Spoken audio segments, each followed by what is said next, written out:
empresarios ligados al robo del país pudieran ganar. Quisiera explicar a mis hijos que empresarios ligados al robo del país pudieran ganar.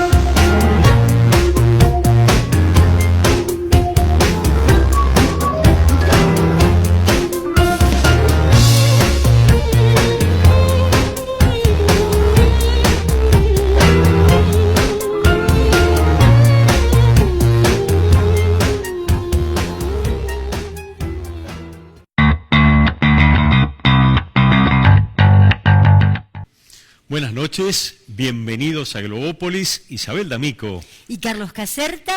Le damos la bienvenida. Un programa que se las trae, Isabel, ¿eh? Y se las trae porque, bueno, estamos eufóricos con estos resultados.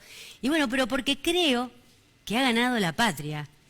Y porque creo también que es un periodo que nos va a servir para estar más contentos, por supuesto, pero también para reflexionar. Hay mucho para reflexionar. Hay mucho para reflexionar, pero vamos a pensar algunas cosas. ¿Qué está pasando en la Argentina? ¿Cuáles son los poderes ocultos que podrían estar detrás del poder político, del poder institucional? Bueno, tenemos invitados que nos van a contar de esas cuestiones, pero también vamos a hablar del código de edificación. Sí, específicamente de un tema tan sensible como es la discapacidad, que este gobierno ha dejado abandonado en valores y en principios básicos de considerar, o sea, incomprensible. ¿Y cómo va a evolucionar la democracia participativa en la ciudad de Buenos Aires? ¿Qué pasa si el oficialismo pierde la mayoría absoluta que tiene la legislatura, y empezamos a tener una democracia que sea un poquito más participativa, un poco que la ciudad de Buenos Aires se convierta en la ciudad de todos los vecinos y no exclusivamente de los que apoyan o trabajan en pos del desarrollo inmobiliario, desconociendo las necesidades que están planteando permanentemente los que están reclamando más educación, más salud o una ciudad más accesible? Bueno, entonces vamos a empezar.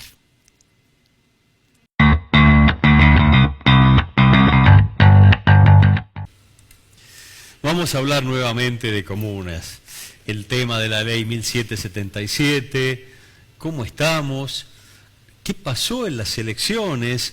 Parecía que el oficialismo tenía el patrimonio de las comunas, pero hay comunas que hoy tienen otro color político. Y hay un movimiento comunero que sigue trabajando, que viene trabajando desde hace años para que esa democracia participativa sea un hecho. Y hoy nos visita Daniel Giglio, de la Comuna 13, y María Rosa Olano, de la Comuna 5. Así es. Que son parte del equipo. Que son parte del equipo. Que son los que están atrás de este programa también, ¿no es cierto? Sosteniéndonos, acompañándonos, dándonos material.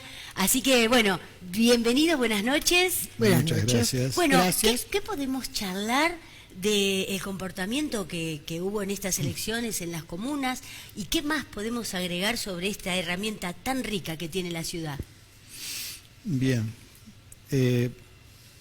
Sorprendido porque esperábamos un resultado acorde con la estadística, con la historia, y sucedió algo muy distinto. En las comunas, por lo menos en la comuna donde yo estuve fiscalizando, los resultados en las mesas fueron completamente sorprendentes. En lugares, con respecto a las elecciones con respecto anteriores. a la historia, con respecto a la historia y las elecciones anteriores particularmente, claro. O sea, lugares, por ejemplo, que habitualmente no se puede cambiar el signo político de una mesa. De 8 mesas que teníamos en la escuela donde fiscalicé, resultó que 3 mesas fueron cambiados el signo político. Bueno, ganó el Frente de Todos, en pleno barrio de Belgrano. Cuestión que está revelando un gran disgusto o una incomodidad con el actual gobierno, María Rosa, ¿no? Me parece que después de 8 años, como se llama, de insistir, algunas cosas a la larga se escuchan. Eso por un lado. Y por otro lado, pareciera ser que esta gente tomó tomó velocidad y en estos 12 años en la ciudad, ahora desatadamente decidió vender todo, rematar todo, avanzar con toda la velocidad. Y de alguna manera, como se llama esto, empezó a producir ruido. A pesar de que no tengamos autoridad dentro de las comunas, porque en realidad siempre hemos estado en minoría, y de alguna manera, además de estar en minoría, no se ha cumplido con la descentralización, por ende, como se llama, todo viene cocinado, armado desde el gobierno, desde la parte del Poder Ejecutivo del gobierno de Cava. El gobierno de la ciudad ha manejado el presupuesto, ese presupuesto participativo que debería llegar a las comunas, dinero que nunca ha llegado, competencias que no se cumplen. ¿Qué piensan ustedes que puede cambiar si cambia el color político en la ciudad de Buenos Aires? ¿Las comunas van a funcionar como deberían? ¿Vamos a tener presupuesto participativo o va a ser algo que vamos a tener que pelear muy duramente en los consejos consultivos? Sí, creo que la pelea va a seguir estando, va a haber que seguir dándola. El tema de la democracia participativa como concepto, creo que todavía no está lo suficientemente difundido y creo que todavía ese tema, que en algunos casos está oculto por razones de intereses políticos, fundamentalmente por lo que es el partido gobernante en la capital federal, pero en otros casos es una cuestión de no comprender el concepto de lo que significa la democracia participativa. Y que eso lo notamos en compañeros nuestros que todavía no están viendo la importancia que tiene, aunque en algunos casos la ejercen y no saben que la están ejerciendo. ¿Cómo sería el concepto, si lo quisieras aclarar, para que toda la gente lo incorpore, lo entienda? Y el concepto es tan simple como que el gobierno haga lo que el pueblo quiera, así tan sencillo como eso. Es decir, y para que el gobierno haga lo que el pueblo quiera, tiene que preguntarle al pueblo. O sea que todo parte como de un diagnóstico, es decir, bueno, ¿qué es lo que tenés? Si vos vas a un médico y el médico te pregunta qué es lo que tenés y vos le decís qué es lo que tenés, vas a encontrar el remedio. Así de simple. En cambio, si el médico a distancia te dice lo que tenés, te puede recetar lo equivocado. Y así nos va. Yo agregaría algo a eso. Yo creo, como se llama, que hasta ahora la democracia se ha dicho representativa. Nosotros le agregaríamos participativa, pero no ha sido representativa en el caso de la ciudad, es delegativa. ¿Por qué digo esto? Porque se elige y el que es elegido en realidad no escucha ni lleva representado la voluntad del que lo eligió. Hace lo que cree que tiene que hacer más allá de esa voluntad dada. Y ahí algo que era representativo se torna a ser delegativo. O sea, nos pasan por encima, diríamos así vulgarmente. Entonces creo que eso es algo que también tiene que cambiar en la cabeza de nuestros ciudadanos. Que uno, digamos, tiene derechos y tiene deberes. ¿Qué? Sí, no, estaba pensando en esto que estás contando, que es un tema que el ciudadano promedio desconoce. ¿Qué es la democracia participativa? ¿Qué es lo que votamos? ¿Qué rol cumplen los comuneros y los consejos consultivos? Y el movimiento comunero está realizando una tarea en ese aspecto, una tarea de difusión. Sí. Contanos un poquito de qué se trata. Bueno, ante todo yo pertenezco al equipo de formación del movimiento comunero y la idea es justamente empezar a contar, hacer eso que no se hizo en el 2011. En el 2011, antes de ir a elección, tenía que ir listas separadas y se tenía que hacer la promoción de lo que eran las comunas, o sea, contarle a la ciudadanía.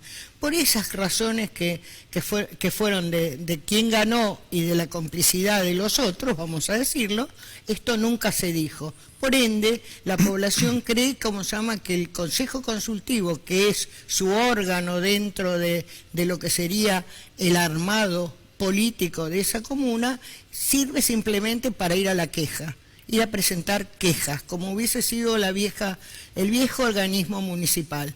Y en realidad tiene voz y voto, y tiene además la facultad de poder cambiar cosas, pero esto nunca se lo dijeron. Entonces, hoy lo que intentamos a través del equipo de formación, y hago acá la publicidad, que todo aquel que quiera entre a la página del Movimiento Comunero y nos pida que vayamos a los lugares que sean de la ciudad a dar una charla sobre este tema. Hoy estamos tratando de que la población entienda cuándo es su lugar y se haga cargo de su casa. La ciudad de Buenos Aires es su casa y su casa se la están demoliendo y él no se entera. Probablemente una de las tantas cosas que ocurren en esta ciudad es que además de ser muy pocos pobladores, para lo que nos pretenden vender ahora, que nos quieren tirar abajo media ciudad, hay mucha envejecimiento, hay una alta tasa de envejecimiento. Y lamentablemente a nosotros los viejos nos quieren de alguna manera que no activemos nada.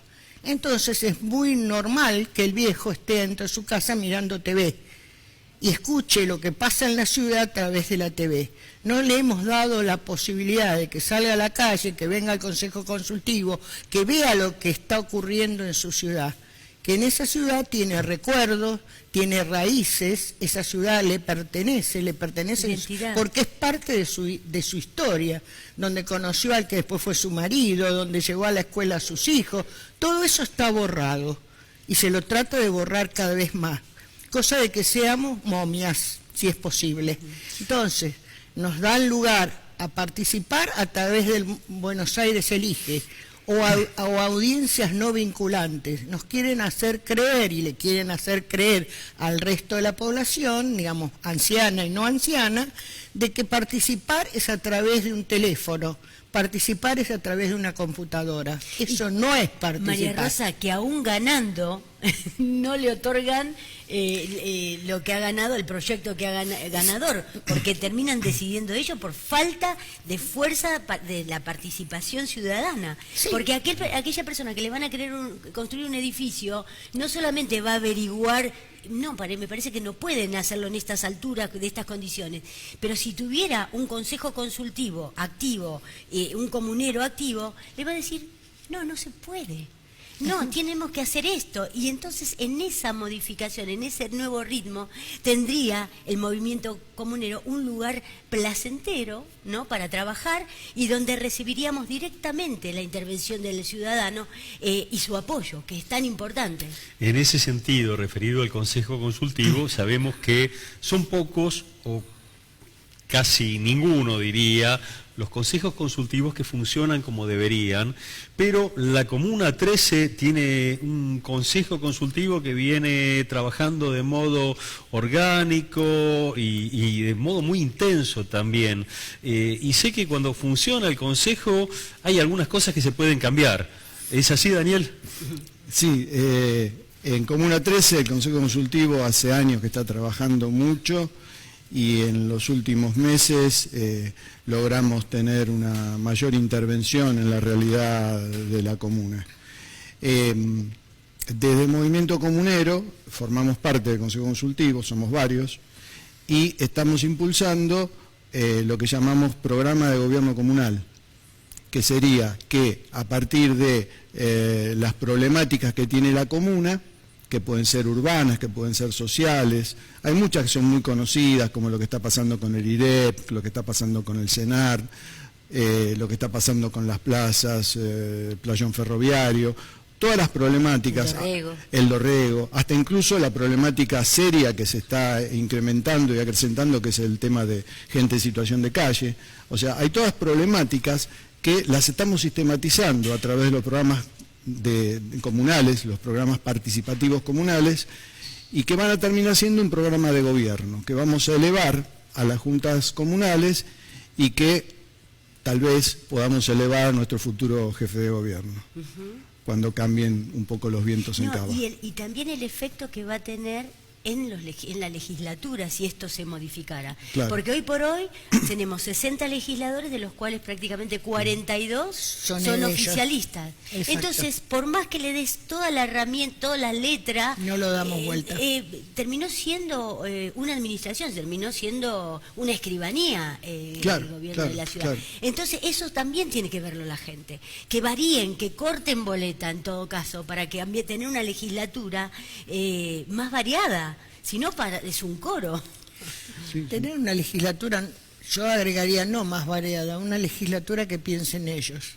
así decididamente, lamento decir, porque me parece que el PRO responde, o la legislatura actual responde al mandato que le dicen, lo que hay que votar, ¿no? Porque realmente después de 11 encuentros en las audiencias por el Código de Planeamiento Urbanístico, no se les cayó una lágrima a ellos con todo lo que escucharon durante 11 días y acataron lo que le dijeron que tenía que votar.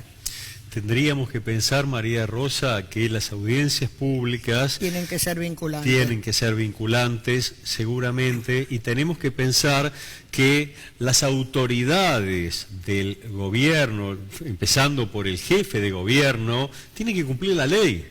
Es algo tan sencillo como cumplir la ley. La ley 1777, que la han incumplido sistemáticamente, y tenemos que tener presupuesto, por ejemplo, para que en Almagro la plaza de Pringles y Rocamora sea un hecho.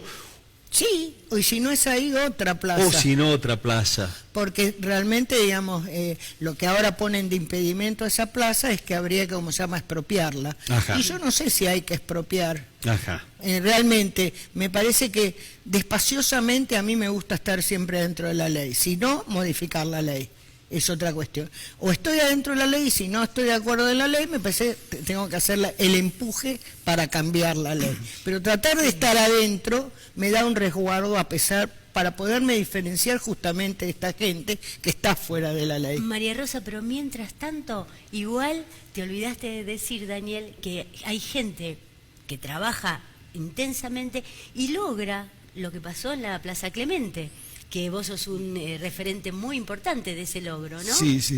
Fue un logro, desde lo participativo fue un logro, porque los caminos, estamos hablando justamente de la relación de fuerzas en la legislatura, donde no podés entrar, la relación de fuerzas en las juntas comunales tampoco. Entonces, el logro fue realmente de abajo hacia arriba, fue participativo, fue con organización de la gente, con organización del ciudadano, con insistencia, con persistencia, con mucha fe, porque estaba perdido, estaban las máquinas adentro haciendo shopping ya, y la Plaza Clemente hoy es una realidad. Si bien tengo que hacer una crítica al gobierno de la ciudad, que es que la inauguró y dejó el 30 o el 40% sin realizar, o sea que tenemos una plaza inaugurada pero incompleta. Apurado por las elecciones, quizás. No lo había pensado. Mira, o con la idea Sí, después de ocurre. ponerte un bar o una cosa como pretenden cada vez que en cada plaza. Esperen siempre cuál negocio vamos a hacer ahí. El negocio inmobiliario, el negocio gastronómico que se viene sumando. Bueno, María Rosa, queremos, nos podés recordar entonces por el tema de los cursos, de las charlas que damos referidas al tema de la democracia participativa, cómo se contactan. Se pueden contactar a través de nuestra página que está funcionando muy bien, la que dice Ajá. Movimiento Comunero. Ahí pueden hacernos los pedidos correspondientes para que nos acerquemos a todos los barrios que necesiten o a todos los conflictos barriales que haya o el grupo de ciudadanos que quiera saber dónde está parado. Digamos, porque esto, la idea de la ciudad en movimiento puede hacer que la casa de uno se sustente, en principio, porque las viejas y los viejos que van a las reuniones de la reta todos los meses no tienen la dimensión que en la medida que le hagan todos los edificios que pretenden hacer, nos vamos a quedar sin sol.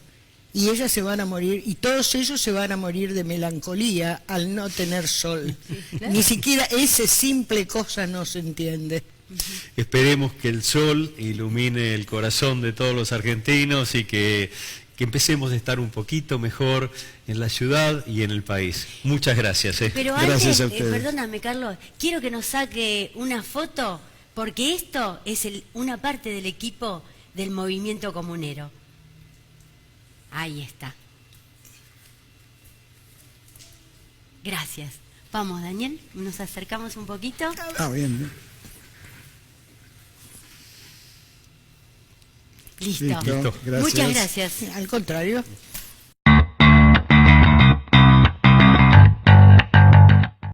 El jueves 15 de agosto se llevó adelante la audiencia pública para evaluar los impactos ambientales que va a generar el mega estadio Buenos Aires Arena que se está construyendo en el barrio de Villa Crespo.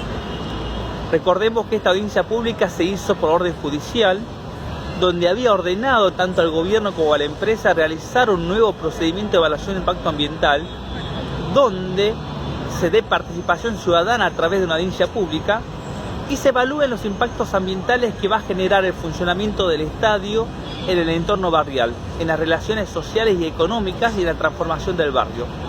Lamentablemente, el estudio de impacto ambiental presentado por la empresa no abarcó ni cubrió la evaluación de estos impactos ambientales que había determinado la justicia.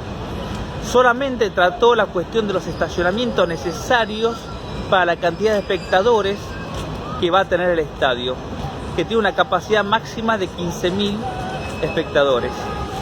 No evaluó, por ejemplo, cuáles van a ser los impactos de la aglomeración de 15.000 personas ingresando al barrio, el tema de el tránsito, la desvalorización de las propiedades, la transformación de un barrio residencial en un posible futuro barrio comercial o de servicios que va a generar el funcionamiento del megaestadio en el barrio, el tema de las incomodidades cotidianas, la ocupación del espacio público. Todas estas cuestiones o implicancias que deberían haber sido abordadas por el estudio de impacto ambiental estuvieron ausentes. Por tal motivo, los vecinos y vecinas del barrio que se presentaron e intervinieron en audiencia terminaron considerando y concluyendo que este estudio de impacto ambiental no cumple con lo ordenado por la justicia.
De que nunca se produce el diálogo. Ustedes reciben la información, la procesan en una especie de caja negra y luego aparece como un veredicto, pero sí se menciona como participación.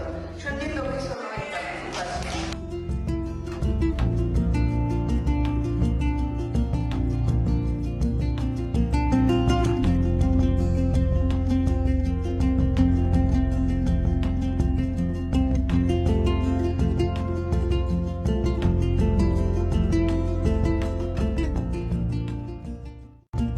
Integrante del Comité Ejecutivo de REDI, la Red por los Derechos de las Personas con Discapacidad, y como presidente de Fundación Rumbos, rechazo ambos proyectos de código por regresivos, ya que comparten el privilegiar los intereses de los emprendedores inmobiliarios por sobre el de los habitantes actuales y futuros de la ciudad.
igual no vamos a bajar los brazos y esperamos que ustedes reaccionen.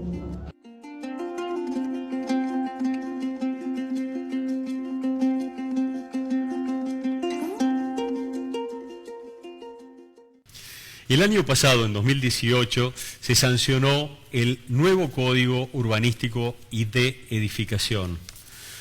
2 códigos que fueron hechos a la medida del desarrollo inmobiliario, pero que no consideraron las necesidades, los reclamos, los planteos de los ciudadanos de Buenos Aires y de las distintas organizaciones que plantearon las problemáticas que están potenciando estos códigos y las cuestiones que nunca fueron tenidas en cuenta. Uno de los graves problemas que tenemos en nuestra ciudad, en todo el país, pero particularmente en la ciudad de Buenos Aires, es el desplazamiento de las personas con problemas de movilidad reducida o discapacidad.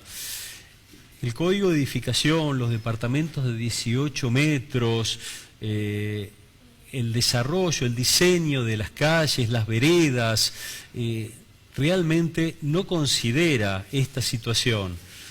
Nos acompaña Silvia Coriat, que es arquitecta de la Fundación Rumbos, y María Rodríguez Romero, que nos van a explicar las problemáticas que genera este nuevo código y a la vez las acciones legales que llevan adelante para tener una ciudad más inclusiva, una ciudad que sea adecuada para todos los ciudadanos. Silvia, buenas tardes. Hola Carlos, buenas tardes. Buenas tardes. Sí. Hola. Hola. Yo quiero aclarar que para Sí. mí fue una admiración todo el trabajo que han hecho durante las audiencias del nuevo Código de Planeamiento Urbano y de Edificación, porque esto hay que marcarlo. Porque no fue que de repente ustedes están reaccionando a algo que no se hizo y que pensaban que se iban a hacer. Sí. Intervinieron desde el primer momento con una tenacidad, una capacidad. Sin embargo, no fueron escuchados. Así es. Silvia, ¿cómo afecta este código en lo que hace? Hablamos de la edificación, hablamos Sí. de cuestiones de seguridad, hablamos de transitar simplemente por una vereda. Me parece que hay un montón de cuestiones que quedaron en una situación muy complicada. Sí, sí. Yo quiero aclarar, ya que mencionaste nuestra participación, que cuando comenzaron las audiencias, ya este proyecto estaba en manos de la legislatura. Previamente fue todo esto orquestado por el Ejecutivo de la ciudad con un proyecto para el cual nosotros hemos elevado observaciones desde 2 años antes a su vez. O sea que cuando llegó a la legislatura, no solamente nosotros teníamos muy claras las limitaciones y las transgresiones de este proyecto, sino que también lo sabía el Poder Ejecutivo y también lo sabía la legislatura. Lamentablemente siguieron adelante. Nos escucharon, no podemos decir que no nos escucharon porque fueron todo oídos para nuestros planteos, pero eso no quiere decir que hayan tomado lo que escucharon o que hayan tomado todo lo que escucharon, porque algunas cosas tomaron, pero quizás no las más fundamentales, aquellas que son esenciales para las personas con discapacidad.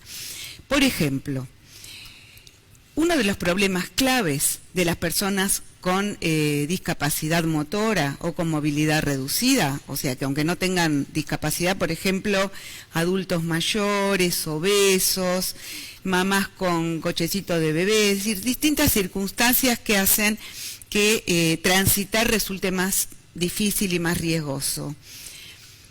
Las circulaciones son claves, el poder andar por las veredas, y poder, una vez que uno llegó al edificio, subir por el ascensor, es esencial. Si yo no me puedo trasladar, y bueno, me quedo encerrada en mi casa, tampoco puedo estudiar, tampoco puedo ir a trabajar. Esto de las circulaciones horizontales, como son las veredas, y las circulaciones verticales, como es el ascensor, no figuran en el cuerpo de la ley del nuevo Código de Edificación. A ver, el aspecto, toda la legislación sobre ascensores la han mantenido, pero la han mantenido en la reglamentación técnica. Pero la reglamentación técnica depende del Poder Ejecutivo, no depende de la representatividad de los legisladores, donde de alguna manera se supone que la voz de los ciudadanos debería estar representada. No, depende de quienes están en el gobierno en ese periodo. Entonces nosotros no podemos aceptar que un tema tan clave como es poder subir a los pisos de los edificios, más allá de la planta baja, como es la Ciudad de Buenos Aires, que es pura propiedad horizontal y edificios en altura, que ese punto, nada menos, permanezca en la reglamentación técnica. Debería formar parte del cuerpo de la ley. Claro, Silvia, pero vos hablabas de lo individual, pero de lo familiar también. Porque hasta una reunión termina siendo una dificultad para que esta persona con cierta discapacidad se relacione con su núcleo familiar, sus amigos. O sea que va mucho más allá de las aspiraciones individuales o los deseos o los estudios. Exactamente. Es la relación que es fundamental también. Bueno, es que ahí tenemos un tema, ahí pasamos a otro tema que es el de la vivienda. En este código se permiten hogares, viviendas de dimensiones ínfimas, muy inferiores a las que hasta el momento estaban presentes en el código anterior, y son dimensiones tales que expulsan de poder vivir en ellos a personas con discapacidad. Y ni hablar si requieren de asistencia, como hay muchas personas con discapacidad que requieren de asistencia. Sabemos que se propicia la autonomía de las personas con discapacidad. Cuando se habla de autonomía, no se habla exclusivamente de moverse solos, de manejarse solo físicamente. Pero eso tiene que ser lo más autónomo posible. Sin embargo, también es autonomía poder decidir sobre los propios proyectos de vida y poder elegir quién me va a asistir y contar con esa asistencia. Pero si la vivienda que se me está ofertando ni siquiera tiene las dimensiones como para que yo pueda entrar con mi silla de ruedas y por detrás haya espacio para alguien que me está empujando... Estás hablando de los 18 metros cuadrados exactamente. Que hoy se está admitiendo en el nuevo código. Tal cual, la vivienda se está planteando de 18 metros cuadrados como admisible como monoambiente, es decir, que en 18 metros cuadrados, 3x6, digamos, por ejemplo, entra el dormitorio, el estar, el comedor y la cocina. Y no cuenta al baño. Disculpame porque quiero mencionar eso quería esto. Consultarte. ¿Cómo hace una persona con una silla de ruedas para poder moverse, para poder girar en el baño y la cocina? Porque yo estoy pensando, si entra al baño, después ¿cómo hace para moverse? ¿Cómo hace para salir? Porque en ese espacio tan reducido es imposible. ¿Cuál es el ancho de una silla de ruedas? Hay muchos anchos de silla de ruedas, igual que la ropa. Ajá. Pero, de acuerdo a las medidas de silla de ruedas y tomando en cuenta que hay personas más corpulentas, correcto, las dimensiones para pasar por una puerta, y si venís recto, tiene que ser como mínimo libre totalmente con la puerta abierta, 80 centímetros. 80 centímetros. Pero si vos para entrar en ese baño estás girando desde un pasillo, sí, ahí la dimensión es mucho mayor. Ahí necesitas 1,20 m. Ahí necesitas 1,20 m. O sea, está en relación con el espacio desde el cual venís y doblás. Entonces, no es que hay una sola dimensión. Tanto las sillas de ruedas como los espacios para circular van variando sus dimensiones de acuerdo al diseño, de acuerdo a las personas, de acuerdo al uso. Por eso también es imprescindible que toda esta temática sea manejada en las facultades y sea manejada en los colegios de arquitectos y sobre todo sea monitoreada en la aprobación de los planos, porque es un tema absolutamente desconocido. El hecho de que tengamos una ley que plantea normas de accesibilidad es equivalente al vademecum de los médicos. El vademecum es fundamental porque dice para qué problemática sirve para cada droga, pero aprenderse el vademecum de memoria no te hace un buen médico. Además tenés que aprender de las características de las personas, de las enfermedades, del contexto y 1000 cosas más. Entonces con esta temática pasa lo mismo. No alcanza con tener una buena ley. La ley hay que respetarla como primera cuestión, pero no es suficiente. Pero ahora resulta que ni siquiera tenemos la buena ley. No tenemos una buena ley y se estarían violando, María, normas internacionales, nacionales y locales. ¿Es así? Los compromisos, digamos, que el gobierno, que el Estado ha adquirido con respecto a la convención, al aprobar la Convención sobre los Derechos de las Personas con Discapacidad, que tiene rango constitucional desde el 2014, la ley antidiscriminación, y no están teniendo en cuenta todas las necesidades, ¿no es cierto?, de las personas. No tienen sentido común, por un lado. Esto hay que entenderlo, lamentablemente. Sensibilidad, ¿no? Y no tienen sensibilidad, esto es la realidad, porque sinceramente haber retrocedido lo que se había conquistado en esta situación es sinceramente cruel. Se supone que cuando uno, digamos, hace una ley nueva es para ampliar derechos, ¿no? No para retroceder, y eso es lo que ha pasado acá, digamos, se ha retrocedido. Sí, por favor. Vos me habías preguntado del baño, pero yo quiero aclarar algo porque es muy serio. En el código anterior, las dimensiones mínimas admisibles en cualquier departamento destinado a vivienda eran tales que, como el bidet y la bañera eran obligatorios porque había un primer baño que era de carácter familiar, las dimensiones eran tales que, eliminando esos dos elementos y poniendo una ducha, ese baño permitía condiciones de manejo dentro del baño para el usuario de silla de ruedas. Yo no diría que era un baño accesible porque no contaba con las dimensiones de la accesibilidad plena, pero sí era practicable, o sea que con ciertas maniobras que hay que hacer con la silla de ruedas se podía adaptar. Pero en este momento se acepta que el primer o único baño de la vivienda no sea de primera categoría como era ese, sino que sea de segunda categoría. Se eliminó la obligación del bidet y de la bañera y se redujeron las dimensiones, tornándolo absolutamente inaccesible para usuarios de silla de ruedas. Entonces, si el ambiente era pequeño, el baño directamente es expulsivo. Eso quería que quede claro.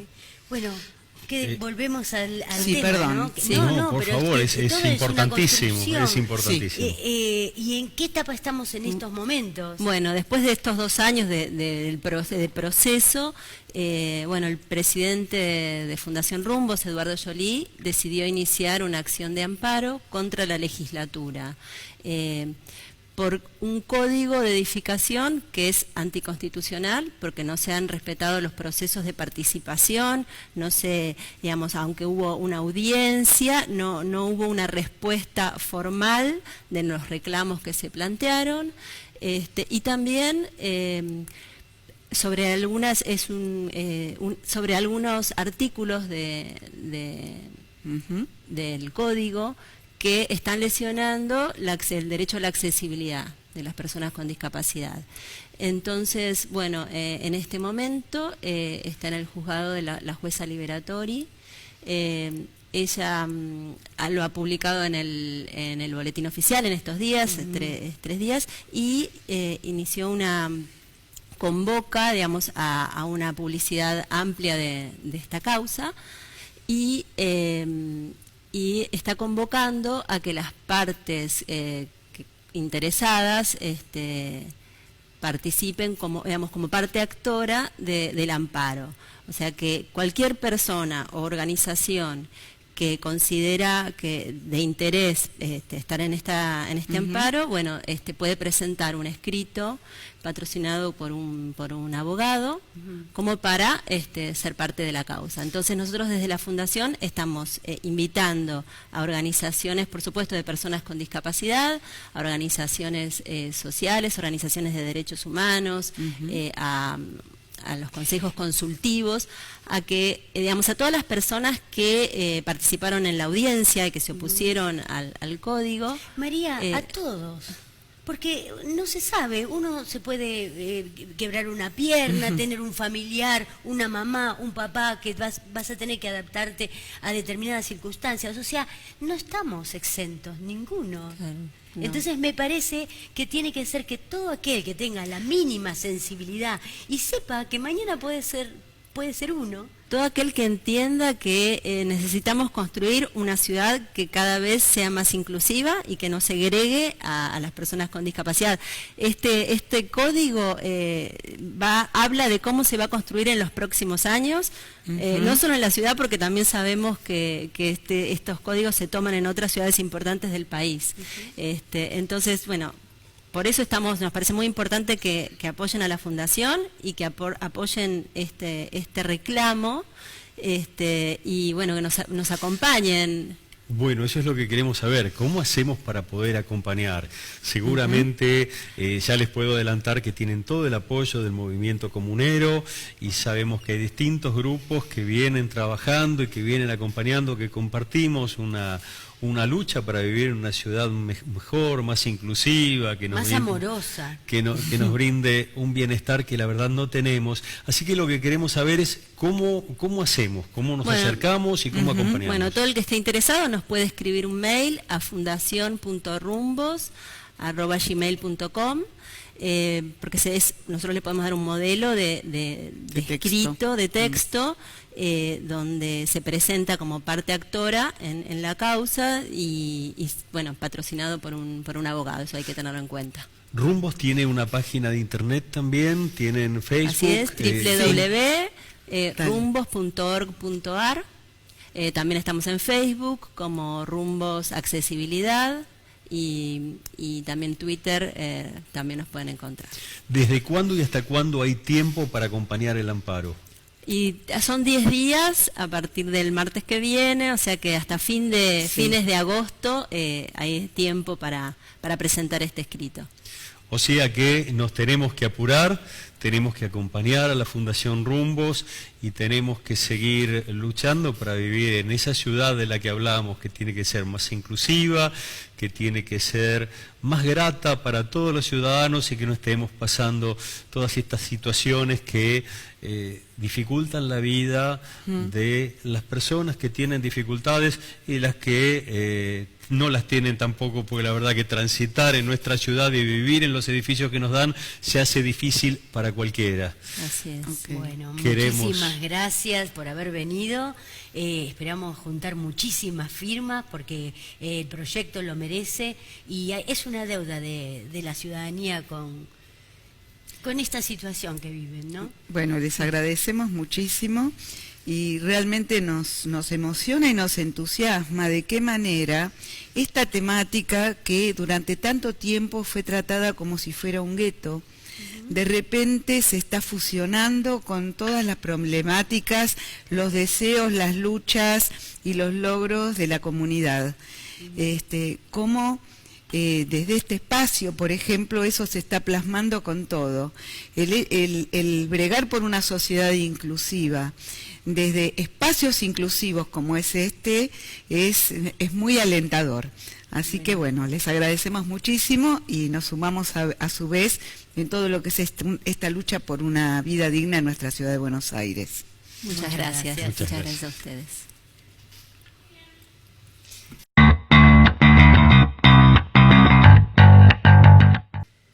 Las elecciones, las PASO, transcurrieron con normalidad. El fraude parece ser que quedó a un lado.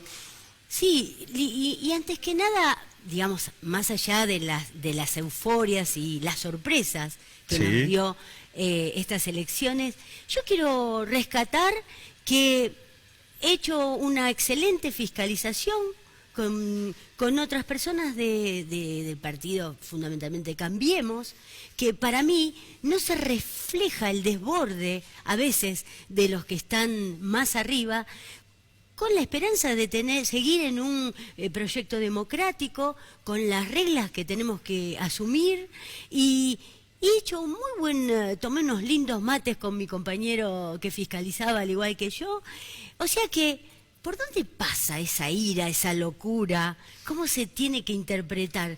Mira, yo creo, Isabel, que hay alguien que está interesado en que estemos partidos, que estemos fragmentados, en generar una grieta para que estemos enfrentados los argentinos, para que vivamos esa guerra de argentinos contra argentinos, de pobres contra pobres, de trabajadores contra trabajadores.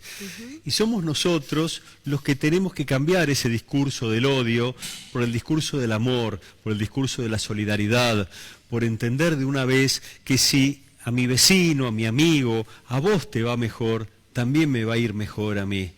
Eso es lo que tenemos que ver y en ese camino ese es el camino que tenemos que transitar.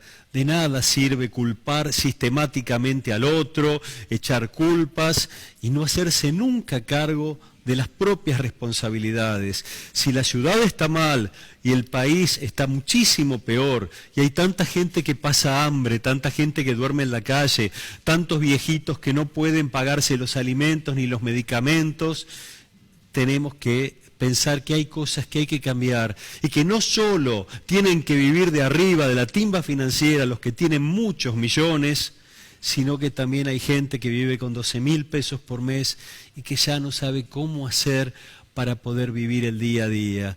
Y eso lo tenemos que cambiar de una vez. No, y también creo que hay una masa muy crítica en la Argentina, que es aquellos que solamente escuchan una sola línea, en un solo sentido, y se alimentan, digamos, como que solamente los que se equivocaron o los que han sido juzgados sin juicio previo, ya están estigmatizados. Entonces no tiene que ser eso, porque eso ha sido un punto muy grave en donde hay una gran franja de ciudadanos que juzgan por una percepción, por una intuición que tuvo algún juez. O por una operación.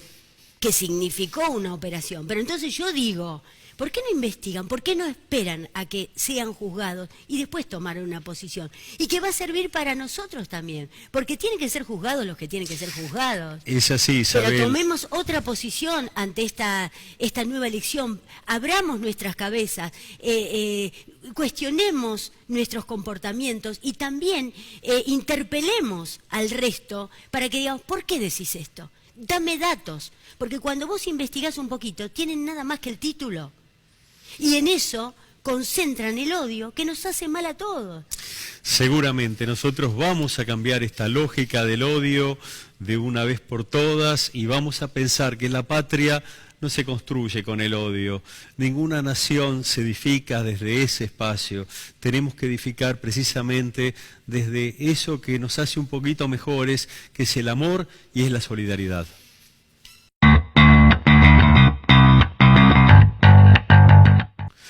Reunión extraordinaria del Consejo Consultivo de Caballito. Isabel, ante el inminente avance de los proyectos inmobiliarios en el playón ferroviario Caballito, convocamos el miércoles 21 de agosto a las 19 horas en Patricias Argentinas 277, sede comunal 6, a defender nuestro proyecto de Parque Ferroviario Caballito en las 18 manzanas del predio.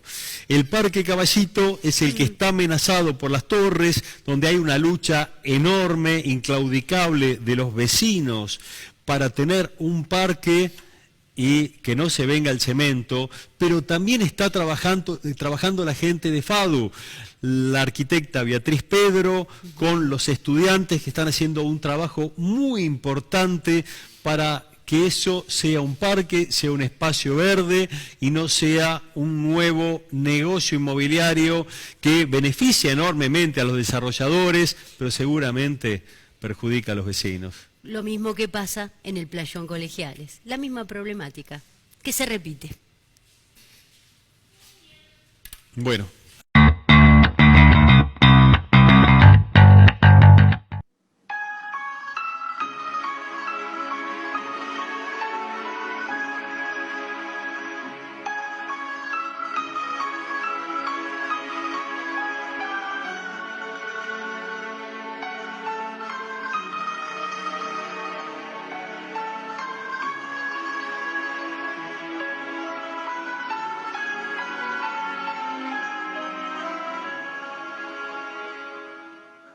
Bruscia la luna in cielo e io bruscio d'amore.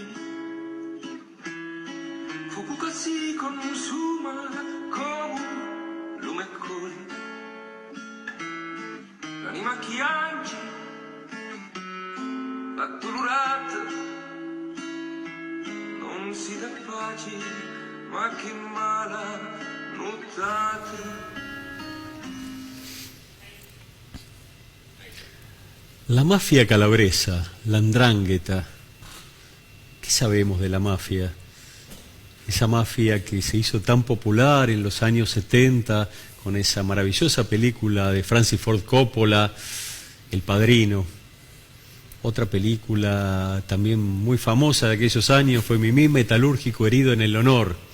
Ina Wertmüller con Giancarlo Giannini nos contaban cómo la mafia estaba metida en casi todas las instituciones de la sociedad italiana.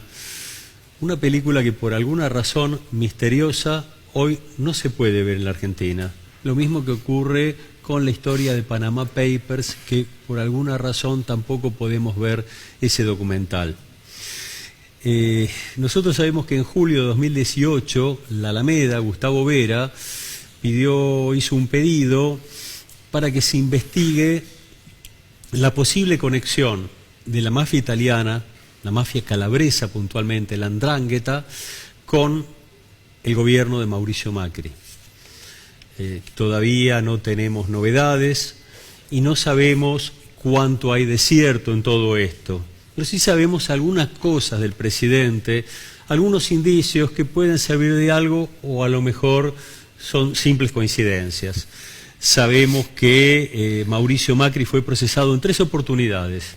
En 2001 por contrabando agravado, contrabando de autos, que fue salvado por la Corte Suprema menemista.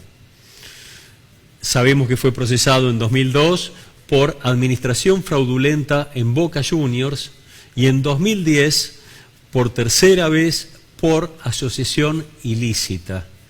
Asumió como presidente estando procesado y fue reelecto jefe de gobierno estando procesado. Cuando fue presidente de Boca, también tuvo otra denuncia, no solo por la administración fraudulenta. El patrón Bermúdez denunció que extorsionaba a los jugadores y se quedaba con el 15% del pase. Si no ponían ese 15%, no eran transferidos, según la denuncia que hizo el jugador. En 2016, a partir de la investigación de Panama Papers, se supo que integraba de modo directo o indirecto una treintena de sociedades offshore radicadas en paraísos fiscales y que los funcionarios gubernamentales afines al gobierno tendrían otras 18 sociedades de este tipo. Sabemos también que el presidente blanqueó por decreto los millones de dólares en dinero negro que acumulaban sus familiares en el exterior, contradiciendo la norma sancionada por el Congreso Nacional. Se sabe que las empresas vinculadas al elenco presidencial, particularmente las del sector energético, incrementaron sustancialmente sus ganancias. Sabemos que muchas de esas empresas fueron beneficiadas con sobreprecios y maniobras especulativas que les hicieron obtener multimillonarias ganancias en mínimo plazo, como ocurrió, por ejemplo, con el Paseo del Bajo, las generadoras y distribuidoras de energía, los parques eólicos y los peajes. Sabemos que se presiona a jueces y fiscales y periodistas, que la amenaza está siempre latente. Cuando el presidente dice que hay que ir contra un juez, por ejemplo, porque ya ha hecho varias. Las amenazas y las presiones le llegaron también a la prensa. Y en el año 2017 Mauricio Macri dijo que había 562 argentinos que sería bueno mandarlos en un cohete a la luna. Entre esos argentinos estaba Horacio Berbisky, que se tuvo que ir por esas presiones del diario Página 12. Hoy, Cohete a la Luna es una página, un espacio informativo donde todos los domingos podemos consultar las noticias. Leemos asiduamente la información que hay, unos editoriales muy interesantes, y descubrimos ahí en esos editoriales a Rocco Carbone, un filósofo italiano que viene investigando desde hace rato las relaciones que tiene la mafia con el poder, particularmente con el poder político en los distintos estados y las cuestiones que podría llegar a relacionarlo con el poder político en la Argentina. Rocco, buenas noches, ¿cómo estás? Buenas noches, ¿cómo andan? ¿Qué tal? Muy bien, mucho gusto y contenta de que estés acá y que nos desasnes un poquito, ¿no? Porque cómo no entra nada en el discurso globalizado, nada de todo este tipo de entramado, ¿no? Exacto, sí, efectivamente. Bueno, un gusto estar acá para empezar gracias. Y vamos a conversar Sí, cuando por quieran. supuesto. Bueno, yo quisiera que nos dijeras brevemente el origen de la mafia, qué es la mafia, cómo se origina. Sí, lo primero que hay que decir es que no existe solo una mafia, sino que existen por lo menos 4 mafias clásicas o 5. La primera, o la más famosa, la más considerada también por el cine, tal como veíamos en la introducción, es la Cosa Nostra siciliana, que luego a través de los fenómenos inmigratorios italianos se expandió a los Estados Unidos. Esa mafia nació en una isla, una de las 2 islas más importantes de Italia, que es Sicilia. Luego en Calabria, que es la región más sureña de la península, de donde vengo yo, hay otra mafia, que es la 'ndrangheta. Es una palabra interesante, ¿no? Porque está vinculada con el griego, viene de una palabra griega que es andragazos, que quiere decir hombre bello, hombre valeroso, hombre corajudo. Es una palabrita interesante porque es constituida por aner, andros, hombre, y agazos, que quiere decir bello, en el sentido de coraje. Y luego hay 2 mafias más, una en Campania, que es la zona de Nápoles, que es la región donde hay la camorra, ¿sí? Y luego en Puglia, que es una región más chiquitita del sur de Italia, hay otra mafia que es la Sacra Corona Unita. Y estas son mafias clásicas que nacieron o se empezaron a manifestar en el sur de Italia en un momento de transición de un orden político, del orden feudal, del régimen feudal borbónico, en el momento de transición hacia el Estado unitario, hacia el Estado nacional, ¿sí? Y luego hay una mafia reciente, que es una forma de colonización de la 'ndrangheta en otra región próxima a Calabria, que es la Basilicata, y esta mafia se llaman i Basilischi. Entonces digo, hay 4 mafias clásicas, por eso hay que hablar en plural, me parece que hay una mayor pertinencia, y nacen en el mismo periodo histórico, ¿no? Como le decía, en un momento de transición del orden feudal al orden republicano, democrático, liberal, ¿sí? ¿Quién fue Antonio Macri? Bueno,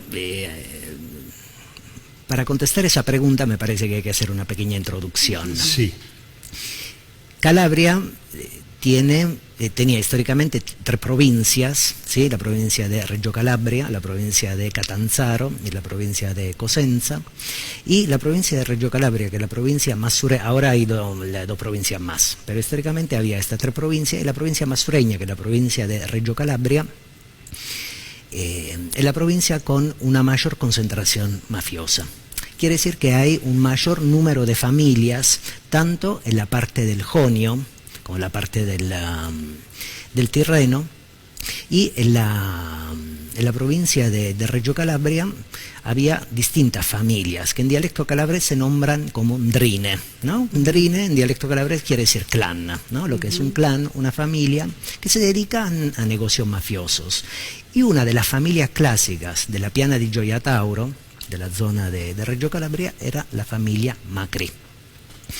Y el boss, el capobastone, o el jefe, sí, básicamente de esa andrina, de esa familia, hasta los años 70, entre más o menos el 1940 y 1970, fue Antonio Macri, o como es conocido en dialecto calabrés, el Zuntoni Macri, ¿sí? Que quiere decir el tío Antonio Macri.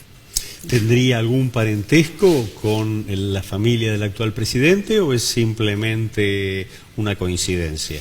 No sé si es una coincidencia, yo no tengo datos que puedan corroborar que efectivamente entre la Andrina Macri y Tsuntoni Macri y la familia Macri del presidente haya un vínculo de sangre, haya un vínculo familiar.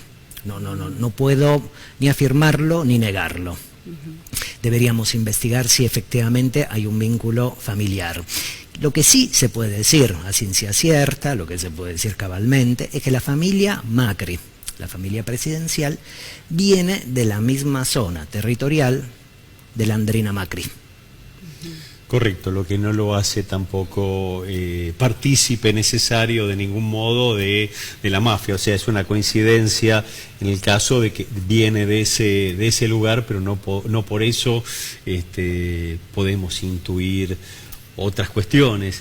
Pero hay algunos temas que me parece que la mafia calabresa marcó quizás una diferencia con los negocios tradicionales de la mafia, que la trata de personas, el negocio del alcohol, de la droga, que tiene que ver con la obra pública.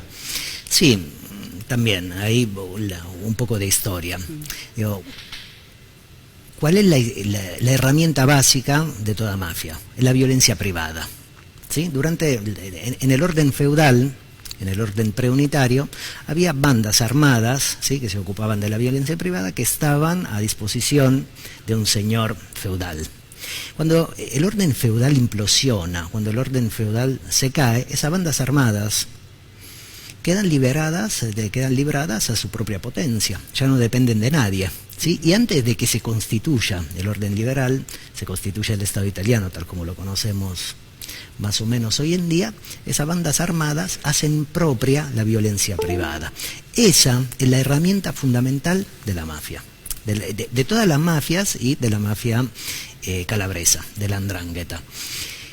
La herramienta fundamental, la violencia, y esa violencia la ponen a disposición del Estado italiano, alguna vez por vía positiva y otra vez por vía negativa. Esa violencia privada empieza a competir con la violencia, con el monopolio de la violencia propia del Estado liberal. Esa es la herramienta fundamental. Y sobre esa herramienta le construyen su propia ideología, que podemos llamarla la ideología de la violencia. Esa ideología de la violencia divide el mundo en dos partes, ¿no? Divide el mundo en término binario, podríamos decir, ¿no? De un lado están los que saben emplear la violencia, las que la han refinado, las que la convirtieron en un instrumento político, social, de dominación, de orden, de control del territorio, de personas, de mercaderías. Esos son los hombres mafiosos, que forman parte de una élite. Más allá de esa frontera están los demás, ¿no? Como decía Luciano Liggio, que fue un boss de la mafia corleonesa, ¿sí? De la otra parte de la social, lo que no son mafiosos son i molluschi, ¿no? Los débiles. Entonces la ideología mafiosa divide el mundo en estas dos porciones, ¿no? Binariamente, estas dos porciones significativas. Pues bien, a través de la violencia se hacen negocios. ¿Cuáles son los negocios clásicos de todas las mafias? Son negocios vinculados con la tierra. Todo el sur de Italia, si pensamos en Gramsci, ¿no?, en la cuestión meridional, ahí encontramos básicamente múltiples reflexiones, amplias reflexiones sobre lo que es la situación meridional, la situación del sur de Italia y sobre todo la situación campesina. Calabria, Sicilia, Puglia, Campania, son hoy en día también mayoritariamente o predominantemente regiones campesinas. Entonces la mafia empieza a acumular sus capitales primigenios, quiere decir, estamos hablando de hace casi 200 años, empiezan a acumular sus capitales en función del mercado de la tierra y sus productos. O sea, de manera parasitaria y a través del uso de la violencia acumulan capitales, controlando el tráfico de mercaderías, controlando parasitariamente los mercados vinculados con lo que se producía y lo que se produce en el sur de Italia. Limones, uva, aceitunas, aceites, etcétera. ¿Sí? Esa es la mafia clásica, estamos hablando de 1860. Claro, pero me da, no sé, cierto cierta similitud, ¿no?, de lo que estamos viviendo acá en estos momentos, porque por ejemplo hablas de violencia y nosotros como argentinos empezamos a sentir un crecimiento respecto a la violencia, que no sé cómo uno puede distinguirlo, si viene de una organización o si viene desde de unos valores o principios neoliberales, donde consideran que ese tipo de orden a la fuerza y en contrapartida de la que la gente siente o lo que quiere manifestar está tan acotada ahora, como con los casos que también han pasado de público conocimiento, el de Santiago Maldonado, el de Rafael Nahuel. ¿Qué pensás sobre esta época que estamos viviendo en la Argentina? ¿Qué similitud, a pesar de la distancia y del tiempo? Perfecto. Bueno, la primera consideración. La violencia que ejerce la mafia y que ejerce la 'ndrangheta no está ni fuera de la ley, ¿no? Primera cosa que hay que decir, ni fuera de la ley ni fuera de la vida social. Y la violencia a la mafia calabresa no le sirve y no le sirvió nunca como forma de rebelión ni de protesta, sino como una forma de obtener beneficios. ¿Con qué subjetividad? Con el Estado.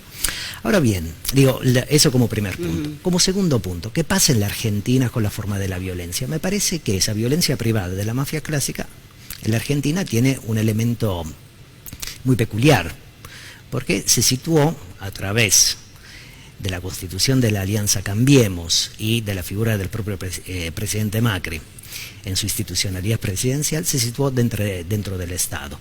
¿Quién es la subjetividad dentro de la estatalidad de la Alianza Cambiemos que opera esa violencia ahora estatalizada? Es el Ministerio de Seguridad conducido por la ministra Burrich.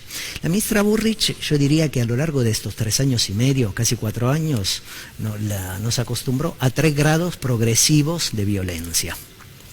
La violencia básicamente que podríamos decir amenaza, ¿no?, que vemos a través de cordones policiales desparramados a lo largo de la ciudad de Buenos Aires, del entramado urbano, luego a través de la represión, como efectivamente decía usted, esa represión que vimos en marcha o en estado de actividad con la reforma previsional, una en 2017 con la marcha de mujeres, y luego a través básicamente de las muertes y desapariciones. Tenemos el caso de Maldonado, el caso de Rafael Nahuel y un caso que no estamos frente a una muerte real, sino una suerte de muerte simbólica, que es el caso de Milagro Sala.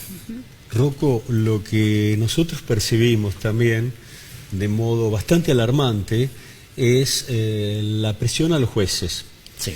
Sabemos que los jueces que han intervenido puntualmente en el procesamiento, en los 3 procesamientos de Mauricio Macri por presuntos delitos en los que todos fue sistemáticamente absuelto, hay que aclarar también que asumió con 214 causas judiciales que aparentemente quedaron en la nada o por lo menos nunca se investigaron. Pero, ¿qué pasó con los jueces que participaron en el procesamiento de Macri? El juez Tiscornia fue destituido, el caso del contrabando agravado. Carlos Liporache fue condenado en 2017 a 4 años de prisión por peculado. El juez Juan José Madjovian fue destituido, fue el que lo procesó por administración fraudulenta en Boca Juniors. El juez Ollarvides tuvo que renunciar y enfrenta una causa judicial. Carlos Rosansky fue forzado a renunciar. Luis Arias, que falló contra los tarifazos, fue destituido. Eduardo Fleiler, rechazó la denuncia de Nisman contra Cristina, fue destituido. Luis Carzoglio, que fue presionado para que metiera preso a Pablo Moyano, fue suspendido. Los jueces Ballestero y Fará fueron eyectados de Comodoro Pi, son los que habían liberado a Cristóbal López. Sí. El fiscal Federico Delgado había investigado a Gustavo Arribas, renunció. Otro juez que lo investigó a Macri, que estuvo en la Argentina en el año 91, Giovanni Falcone, juez italiano, fue dinamitado. Fue dinamitado en Italia, seguramente por otras cuestiones. Y bueno, lo que hoy enfrenta el juez Ramos Padilla es el otro tema. Entonces, brevemente queríamos que nos cuentes como si este comportamiento de presionar a los jueces es algo normal, es algo habitual, es un gesto de autoritarismo o responde a otras cuestiones. Para ser breve deberían hacerme preguntas más fáciles. Pero trataré, digamos, de ser sintético. Una de las figuras centrales de la operatoria mafiosa es la extorsión, ¿no? ¿Qué es la extorsión? Si uno busca la palabra extorsión en cualquier diccionario de la lengua española, ¿qué es? Es tratar de obtener algo en función de elementos violentos, ¿no? Bueno, el juez Falcón y Borsellino, que fueron dos jueces emblemáticos italianos que emprendieron una lucha estatal con Cosa Nostra, con la mafia siciliana, volaron.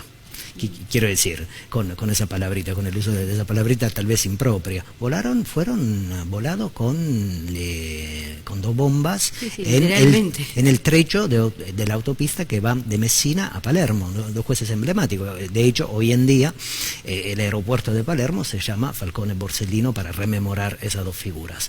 ¿Por qué es necesario recuperar estos elementos? Porque siempre hay una figura... Hay un vínculo violento entre la mafia y la institucionalidad judicial. La mafia, como decía antes, la herramienta de la mafia principal es la violencia. ¿Cuándo usa la mafia la violencia para con el Estado? La aplica a esos funcionarios díscolos que de alguna manera pretenden combatir a la mafia, o a esos funcionarios díscolos que pretenden frenar los negocios mafiosos. Entonces, cuando esos funcionarios díscolos activan la racionalidad del Estado a través de las leyes, a través básicamente del poder judicial, a través de los mecanismos jurídicos, la mafia también empieza a activar su brazo represivo y violento. Y ahí tenemos el caso de Borsellino y Falcone, que fueron muertos. Aquí en la Argentina me parece que esa racionalidad, esa lógica también la vemos en estado de actividad, con lo que repasaba vos, Carlos, digamos, con las causas judiciales de Macri y con los aprietes a algunos hombres de ley, pero también la vemos, esa forma de la extorsión o esa forma de violencia simbólica entre el poder macrista o el poder de la Alianza Cambiemos y uno de los jueces que es una de las formas mayores de la ética argentina, me parece a mí en este momento, que es el juez Alejo Ramos Padilla, juez de Dolores, que está investigando, desde mi punto de vista, una trama mafiosa. Digo, si quieren, pues le puedo ahondar un poco en esto. Mira, yo creo, Rocco, que el tema es tan amplio que me parece que merece un nuevo encuentro para que nos cuente y profundice en toda esta temática, que la verdad que es apasionante, ¿no? También porque tiene un condimento que le da atractivo, ¿no? Esta cosa del misterio, esta cosa de la sociedad secreta. Pero antes que nada queremos convocar, digamos, a todos los que nos están escuchando, a todos aquellos que quieran saber más sobre el tema. Bueno, vamos a tener una presentación de este libro de Rocco Carbone, Mafia Capital, que va a ser el 21 del 8, que sería ¿qué día? Miércoles. El próximo miércoles. Exacto. A las 19 horas en Callao 274. Es en el Centro de Estudios Políticos y quien va a presentar el libro va a ser el escritor Horacio González. Creo que los pocos puntos que pudimos abordar en un tema tan atractivo, misterioso, profundo y que tanto tenemos que seguir investigando para llegar al hoy, creo que sería muy interesante que participen y que bueno, ya va a estar en todas las librerías. Está distribuido. Está distribuido. Sí, ya está distribuido. Así que bueno, se llama Mafia Capital y cambiemos las lógicas ocultas del poder. Bueno. Muchísimas gracias, Rocco, y bueno, estás invitado seguramente nuevamente al programa porque la verdad es que nos quedamos con muchas ganas de saber y de escuchar mucho más de tantas cosas que tenés para contarnos. Gracias a ustedes. No, por favor, Buenas noches. un honor. Muchas gracias. Gracias.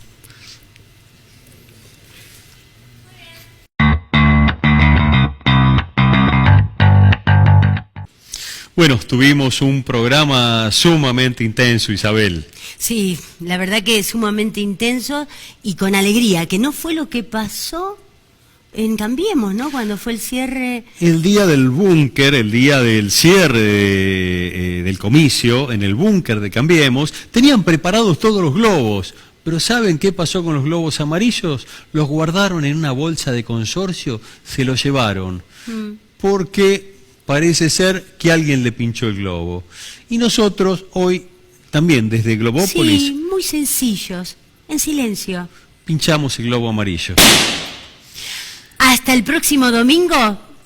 Hasta el próximo domingo, pero esa bronca que se manifestó en algunos casos en los votantes, nosotros pensamos que con la bronca sola no basta. Es más, es mejor apostar a la racionalidad y apostar a la esperanza de que algo mejor venga en esta patria nuestra, la Argentina, y en esta ciudad de Buenos Aires, y nosotros nos sacamos la bronca porque apostamos a la esperanza.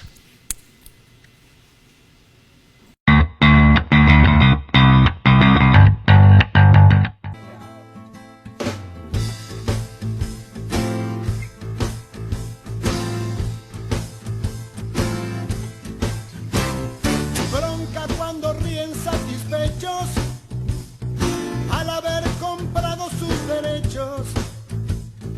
Bronca cuando se hacen moralistas y entran a correr a los artistas. Bronca cuando a plena luz del día sacan a pasear su hipocresía. Bronca de la brava de la mía, bronca que se puede recitar. Para los que toman lo que es nuestro o con el guante de disimular. Para el que maneja los violines de la marioneta universal. Para el que ha marcado las barajas y recibe siempre la mejor. Con el as de espada nos domina y con el de bastos entra dai, dai. Marcha. No puedo ver tanta mentira organizada sin responder como bronca, mi bronca, mi bronca. Bronca porque matan con descaro, pero nunca nada queda claro. Bronca porque roba el asaltante, pero también roba el gobernante. Bronca porque está prohibido todo, hasta lo que haré de cualquier modo. Bronca porque no se paga fianza, si no se encarcela la esperanza. Bronca,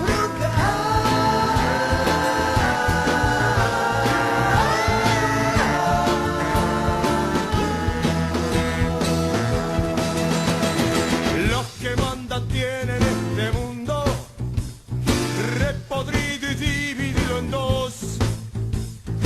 culpa de su afán de conquistarse por la fuerza o por la explotación. Bronca pues entonces cuando quiere que me corte el pelo sin razón. Es mejor tener el pelo libre que la libertad con fijador.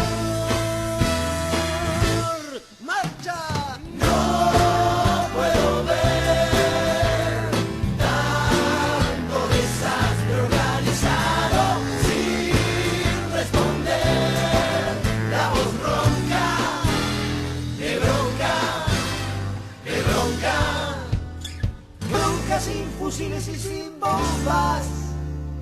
Bronca con los dos dedos en B. Bronca que también es esperanza. Marcha de la bronca y de la fe.